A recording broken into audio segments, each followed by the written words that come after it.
सारे विद्यार्थियों, छोटे भाइयों बहनों, गुड मॉर्निंग। आइए आज 28 नवंबर के दिन हम लोग शुरुआत करते हैं महत्वपूर्ण प्रश्नों से। एक एक प्रश्न को ध्यान से देखेंगे, उसकी व्याख्या को भी समझेंगे। पहला प्रश्न आज का है,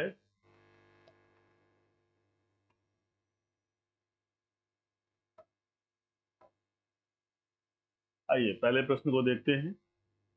वर्ष 2021 के लिए द्रौपदी मुर्मू द्वारा तेंजिंग नॉर्गे राष्ट्रीय साहसिक पुरस्कार कब प्रदान किए जाएंगे? ऑप्शन ए 30 नवंबर, ऑप्शन बी 1 दिसंबर, ऑप्शन सी 3 दिसंबर, ऑप्शन डी 5 दिसंबर। चले विद्यार्थियों, इसका सही आंसर है 30 नवंबर। ध्यान रखिएगा, करंट के इंपॉर्टेंट क्वेश्चन हैं ये। तो 30 नवंबर को ये साहसिक पुरस्कार प्रदान किया जाएगा। इनका नाम आपने सुना ही होगा, शेरपा तेजिंग, पर्वतारोहण से जुड़े हुए व्यक्ति हैं।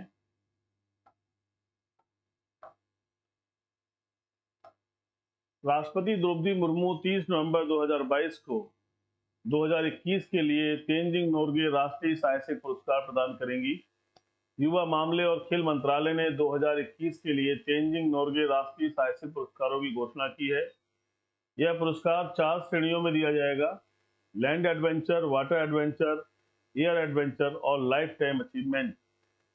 तो ध्यान दीजिएगा, ये महत्वपूर्ण पुरस्कार है और ऐसे पुरस्कार आपकी परीक्षाओं में पूछे जाते हैं, इसलिए इनको ध्यान रखिएगा। नेक्स्ट क्वेश्चन पर आते हैं हम लोग। सारे विद्यार्थियों ने जिन्होंने अभी तक मिशन इंस्टीट्यूट प्रयागराज को सब्सक्राइब नहीं किया है, प्लीज सब्सक्राइब कर लीजिए, लाइक कर दीजिए और कमेंट भी जरूर करके हमें बताइए कि जो हम कर रहे हैं, जो आप तक बातें पहुंचाई जा रही हैं, वो कितनी सहयोगी हैं, सकारात्मक। आइए देखते हैं दूसरे क्वेश्चन की तरफ। हाल ही में एशियन कप में पदक जीतने वाली पहली भारतीय महिला कौन बनी? ये देखिए, पहला शब्द आ जाना ही इंपॉर्टेंट हो जाता है। एशियन कप में पदक जीतने वाली पहली भारतीय महिला कौन बनी? तो ऑप्शन है Ankita Raina, option B Sreeja Akula, option C Manika Batra, option D none of these. प्यारे विद्यार्थियों, इनका सही उत्तर है मनिका बत्रा। नाम याद रखिएगा। क्वेश्चन अच्छा है, चूंकि पहली बार उल्लेख किया जा रहा है इसलिए परीक्षा में आ सकता है, इसलिए ध्यान रखिएगा। सुबह का 10 मिनट का समय मेरे साथ आप देते हैं, ये निश्चित रूप से कहीं ना कहीं आपको लाभ पहुंचाएगा। भारतीय टेबल टेनिस खिलाड़ी मनिका बत्रा, ध्यान दीजिएगा, बैंकॉक थाईलैंड में एशियाई कप 2022 महिला एकल कांस्य पदक मैच में जापान की विश्व नंबर 6 हिना हयात को हराया है। इस जीत के साथ मनिका बत्रा पदक Asia cup table tennis tournament में पदक जीतने वाली पहली भारतीय महिला बनी है। देखिए, कहने का मतलब है कि इन्होंने महिला एकल में जो है पदक जीता है और ये भारत की पहली महिला बनी है जो एशिया कप में इस फील्ड में पदक जीत रही है। इन्होंने नंबर 6 खिलाड़ी, जो विश्व की नंबर 6 खिलाड़ी हैं, हिना हयाता को हराया है। तो इनका नाम याद रखिएगा। टेबल टेनिस का ये मैच है और इसमें मनिका बत्रा को ये चीजें हुई हैं। तो ये क्वेश्चन बन सकते हैं, कहां पर ऐसा आयोजन हुआ है, कहां पर क्या है, तो इस बात को भी ध्यान रखिएगा कि ये आपका थाईलैंड में हुआ है, बैंकॉक में।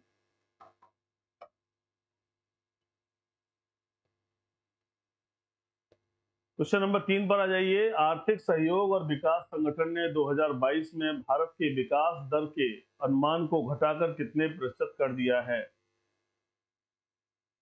Economic cooperation and development organisation ने क्या कहा है, इस पर ध्यान दीजिए। Option A 6.6%, option B 7.9%, option C 8.10%, option D 9.9%। देखिए, इसका पहले जो लक्ष्य निर्धारित किया गया था वो 6.9 था, जिसे घटा करके कर दिया गया है 6.6। तो इसका पहला ऑप्शन आपका सही होगा, ये ध्यान रखिएगा। आइए, आर्थिक सहयोग और विकास संगठन ने 2022 में भारतीय अर्थव्यवस्था की अपेक्षित विकास दर को अपने पहले के पूर्वानुमान 6.9 से घटाकर 6.6 कर दिया है। पहले के पूर्वानुमान घटाकर 6.6 कर दिया है, लेकिन इसने 2023 के लिए 5.7 के अपने पहले के पूर्वानुमान को बरकरार रखा है। यह विश्व अर्थव्यवस्था में को 2023 में 2.2% और 2024 में 2.7% की वृद्धि की उम्मीद करती है। तो ध्यान रखिएगा 6.9 से 6.6 हुआ है और 2023 के लिए जो उनका अपना मानना है वो 5.7 ही रखा गया है, इसमें कोई चेंजेस नहीं है। तो ध्यान रखिएगा आर्थिक सहयोग विकास संगठन का क्या कहना है, इसको दिमाग में रखिएगा। सारे विद्यार्थियों, एसएससी जीडी के लिए मिशन इंस्टीट्यूट में एक स्पेशल क्लास का आयोजन किया जा रहा है, जिसमें फ्री क्लासेस अवेलेबल कराई जा रही हैं। कोई भी विद्यार्थी उसे अटेंड कर सकता है। टाइमिंग है सुबह 9 बजे से और दोपहर में 12 बजे से। अलग अलग बैचेस कंडक्ट हो रहे हैं, जिनमें आप आकर क्लासेस कर सकते हैं। पूरा जीएस का जितना इंपॉर्टेंट क्वेश्चन है वो डिस्कस हो रहा है। मैथमेटिक्स, रीजनिंग, हिंदी, इनसे जुड़े हुए सारे महत्वपूर्ण प्रश्नों पर डिस्कशन हो रहा है। ऐसे में ये परीक्षा में बहुत लाभदायक सिद्ध होगी।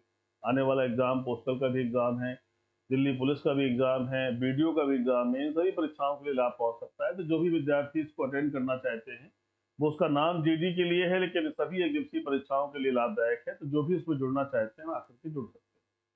आइए चलते हैं, हम लोग चर्चा कर रहे हैं। हाल ही में रियल 11 का ब्रांड एम्बेसडर नियुक्त किया गया है। ध्यान दीजिएगा, अच्छा प्रश्न है। रियल 11 का ब्रांड एम्बेसडर किसे नियुक्त किया गया है? Option A KL Rahul, option B R Ashwin, option C Kuldeep Yadav, option D Rohit Sharma.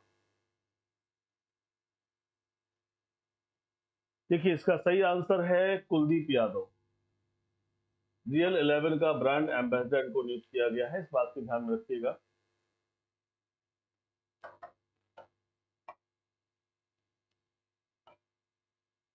भारतीय क्रिकेटर कुलदीप यादव को रियल 11 ने ब्रांड एम्बेसडर नियुक्त किया है। कंपनी ने कहा कि क्रिकेटर के साथ इनकी संबद्धता है इसे बड़े राष्ट्रीय दर्शकों से अपील करने में सक्षम बनाएगी। कंपनी के एक बयान के मुताबिक यह रिश्ता ब्रांड के लिए अहम होगा, क्योंकि यह स्किल मार्केट के तेजी से फैलते खेल में बेंचमार्क स्थापित करने का काम करता है। तो ये कुलदीप यादव को बनाया गया है रियल 11 का ब्रांड एम्बेसडर, नाम याद रखिएगा। क्वेश्चन नंबर 5 पर आ जाइए। हाल ही में किस देश की संसद ने भारत के साथ फ्री ट्रेड एग्रीमेंट पारित किया है? Which country's parliament has recently passed a free trade agreement with India? Option A Australia, option B Germany, option C China, option D Japan. सारे विद्यार्थियों, इसका सही आंसर है ऑस्ट्रेलिया। ऑस्ट्रेलिया के साथ हमारी अभी जो बातचीत हुई है, जो समझौते हुए हैं, उसका हिस्सा है ये। भारत ऑस्ट्रेलिया आर्थिक सहयोग और व्यापार समझौता भारत ऑस्ट्रेलिया व्यापक रणनीतिक साझेदारी को और मजबूत करेगा। केंद्रीय वाणिज्य और उद्योग मंत्री पीयूष गोयल ने कहा कि भारत ऑस्ट्रेलिया ECTA के तहत ऑस्ट्रेलिया द्वारा 100% टैरिफ लाइनों पर शुल्क समाप्त कर दिया जाएगा। ध्यान दीजिएगा, फ्री ट्रेड का मतलब ही यही है कि कोई इस पर टैक्स नहीं है, शुल्क समाप्त कर दिया जाएगा। उन्होंने यह भी कहा कि ECTA अर्थव्यवस्था के कई क्षेत्रों, विशेष रूप से कपड़ा, रत्न और आभूषण और फार्मास्यूटिकल्स को बढ़ावा देगा। तो ये बहुत इंपॉर्टेंट है और इस विषय पर ध्यान रखिएगा, क्वेश्चन पुट अप हो सकता है, इसलिए ध्यान रखिएगा। अगले प्रश्न पर आ जाइए और देखते हैं अगला प्रश्न क्या है। अंतर्राष्ट्रीय शांति और सुरक्षा को बढ़ावा देने संविधान की किस विशेषता में निहित है? अब ये तो बहुत अच्छा प्रश्न है, आप इसको देख ही रहे हैं और ये संविधान का प्रश्न आ गया। Promotion of international peace and security is inherent in which feature of the constitution? Fundamental rights, resolution, fundamental duties, directive principles of state policy। तो मेरे विद्यार्थियों, हमने तो आपको ये पढ़ाया ही हुआ है, कई बार आपने देखा है इसे। ये आपका डायरेक्टिव प्रिंसिपल्स में ये बात कही गई है और आपका ये आर्टिकल है 51। तो ये तो हमने आपको याद ही कराए हैं, रटाए हैं और बराबर ये कार्य चलता रहा। इसका सही आंसर हो जाएगा राज्य के नीति निर्देशक तत्व।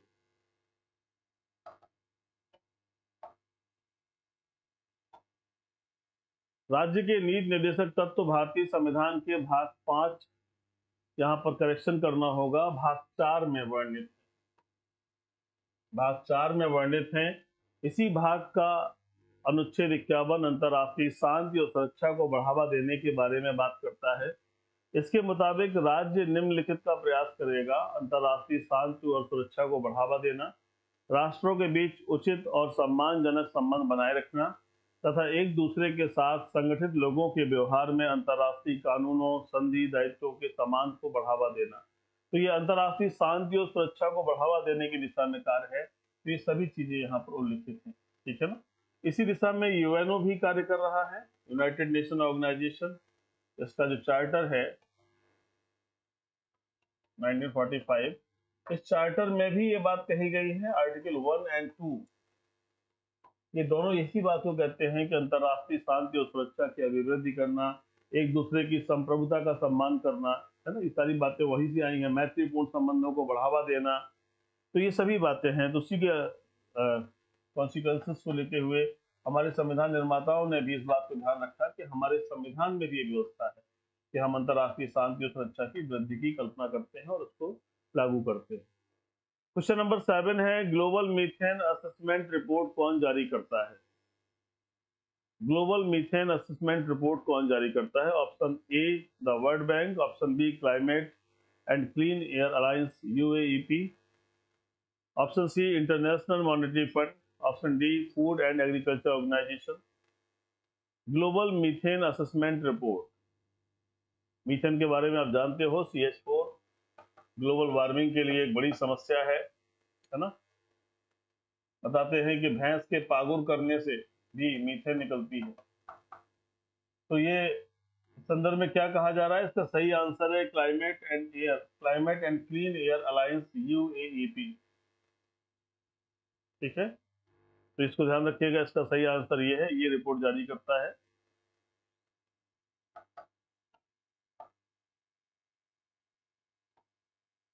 हाल ही में जारी ग्लोबल मीथेन असेसमेंट रिपोर्ट के मुताबिक 2030 तक मीथेन उत्सर्जन 2020 के स्तर से 5 से 13% अधिक हो सकता है। यानी जो 2020 का स्तर है उससे 2030 में 5 to 13% इंक्रीज कर सकता है। यह रिपोर्ट जलवायु और स्वच्छ वायु संघ और संयुक्त राष्ट्र पर्यावरण कार्यक्रम UNEP की बात कर रहा है द्वारा जारी की गई है। इस आकलन से यह भी पता चलता है कि इस दशक में मानव जनित मीथेन उत्सर्जन को 45% तक कम किया जा सकता है। मानव जनित मीथेन उत्सर्जन यानी जो मनुष्य के द्वारा किया जा रहा है, ऐसे इसे 45% तक हम कम कर सकते हैं, ये भी कहा गया है। एक आकलन से ऐसा मालूम चला है। यूनाइटेड नेशन एनवायरमेंटल प्रोग्राम जो है कि बराबर पर्यावरण पर काम करता है, ये संस्था जो है बराबर इसी पर कार्य कर रही है, UNEP। इसका जो मुख्यालय है वो नैरोबी में है, केन्या। इसका कार्य ही है पर्यावरण के संदर्भ में ध्यान देना, और इस संस्था ने बताया आपको कि अगर ऐसा करेंगे तो हम 45% तक कम कर सकते हैं। ये निश्चित रूप से प्रकृति के लिए, पृथ्वी के लिए अच्छा होगा।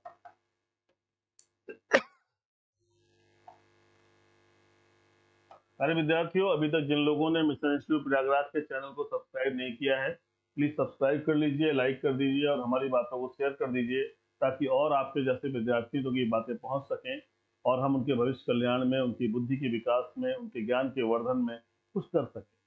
वैसे तो सभी लोग पढ़ने में अपनी पूरी योग्यता का प्रदर्शन करते हैं, लेकिन मुझे लगता है कि हम लोग भी कुछ आपके लिए कर रहे हैं तो आप तक जरूर पहुंच जाए। तो प्लीज शेयर कर दीजिए, लाइक कर दीजिए। आइए देखते हैं आगे। हाल ही में कोविड-19 राहत प्रयासों हेतु जयपुर फुट USA पुरस्कार से सम्मानित किया गया। कोविड-19 राहत प्रयासों की बात अभी कर, मैंने आपको कल की न्यूज में ये बात बताई भी थी और इस पुरस्कार का नाम भी लिया था किसको मिला है। तो ऑप्शन है Kaleem Ali, option A, option B Shoaib Khan, option C Ismail Khan, option D Danish Manzoor Bhatt. ये पुरस्कार दानिश मंजूर भट्ट को मिला है, एक पत्रकार हैं और इन्हें इस पुरस्कार से सम्मानित किया गया।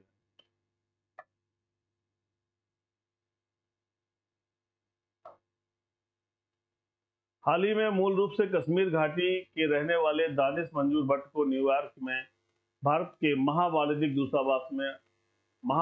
दूतावास में आयोजित एक समारोह में इस सप्ताह जयपुर फुट यूएसए के पहले वैश्विक मानवीय पुरस्कार से सम्मानित किया गया है। पहला शब्द है, इसलिए ध्यान रखिएगा, परीक्षा में आ सकता है।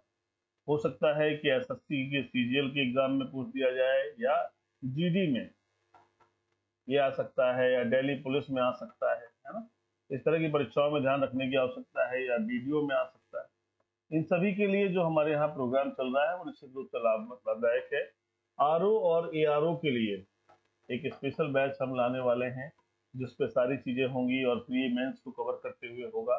एक बड़ा प्रयास उस दिशा में चल रहा है, शीघ्र ही आपके समझ सारी जानकारियां आएंगी। आइए चलते हैं हम लोग अगले घटनाक्रम पर। समुद्र शक्ति भारत और किस देश के बीच एक नौसैनिक अभ्यास है? समुद्र शक्ति, इसका नाम है समुद्र शक्ति। भारत और किस देश के बीच का एक नौसैनिक अभ्यास है? Option A Russia, option B Indonesia, option C Japan, option D Sri Lanka.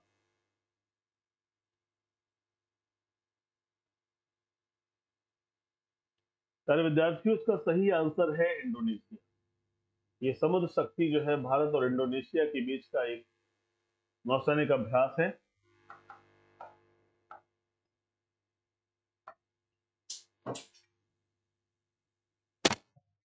क्या कहा गया है? भारत और इंडोनेशिया के बीच मजबूत द्विपक्षीय संबंध हैं और इन संबंधों में आने वाले वर्षों में और बढ़ने की अपार संभावनाएं हैं।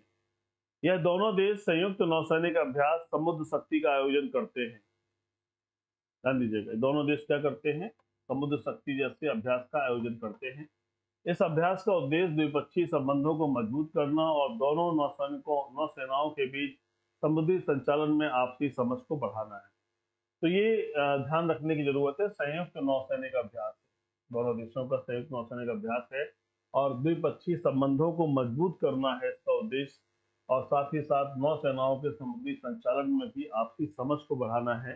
तो ये समुद्र शक्ति के बारे में याद रखिएगा। पूछा जाए कहाँ से है, ऐसे क्वेश्चन बहुत सारे जीडी में आए हैं, आप देखेंगे एसएससी जीडी में इस तरह के क्वेश्चन आते हैं। एसएससी जीडी में कौन से क्वेश्चन आते हैं? अपॉइंटमेंट्स को लेकर के आते हैं, अपॉइंटमेंट्स, ऑपरेशन को लेकर के आते हैं, कौन सा ऑपरेशन है, देश को लेकर के आते हैं, देश को लेकर क्वेश्चन बनते हैं, अवार्ड्स को लेकर क्वेश्चन बनते हैं, कौन कौन से अवार्ड्स मिले हैं। इन सभी के संदर्भ में एक दिन फटाफट मैं जो है आपको जनवरी से लेकर के अभी तक का जो आपको नवंबर चल रहा है, यहाँ तक का पूरा आपको लेकर के आऊंगा और एक एक पॉइंट को वन लाइनर फॉर्मेट में आपको समझाऊंगा, ताकि आपको आने वाली परीक्षाओं में फायदा हो सके, ऐसा मेरा प्रयास होगा। तो अभी आप इसे पढ़ रहे हैं, इसे देख रहे हैं, ध्यान रखिएगा। आइए क्वेश्चन नंबर 10, हाल ही में भारतीय सेना के दक्षिणी पश्चिमी कमान द्वारा किस स्थान पर शत्रुनाश अभ्यास आयोजित किया गया? फिर ध्यान दीजिएगा, भारतीय सेना के दक्षिणी पश्चिमी कमान द्वारा किस स्थान पर शत्रुनाश अभ्यास आयोजित किया गया? ध्यान दीजिए, option A Rajasthan, option B Orissa, option C Maharashtra, option D Uttar Pradesh. बहुत अच्छा प्रश्न है, परीक्षा के लिए आने लायक प्रश्न। मैंने अभी आपको बताया थोड़ी देर पहले कैसे प्रश्न आते हैं, और इसका सही आंसर है राजस्थान। राजस्थान में शत्रुनाश अभ्यास आयोजित किया गया था। ये हमने आपको अभी रिसेंटली हमने आपको जो अपनी न्यूज बताई उसमें भी इसका जिक्र था। दक्षिणी पश्चिमी कमान सेना की जो है उसने ऐसा कार्य किया है, तो ध्यान रखिएगा।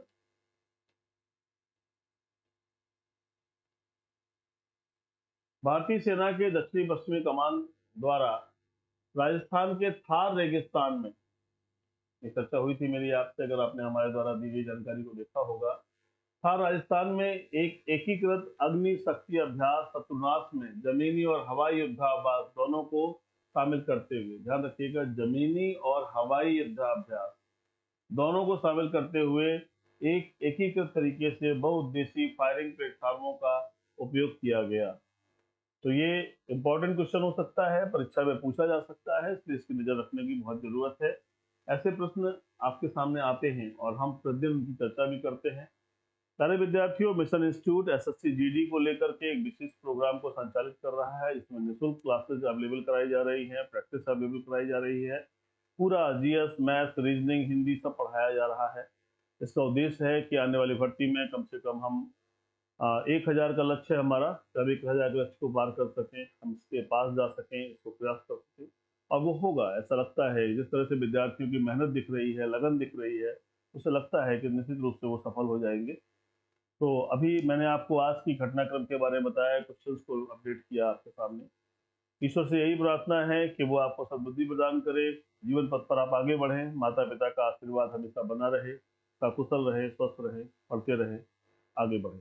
जय हिंद।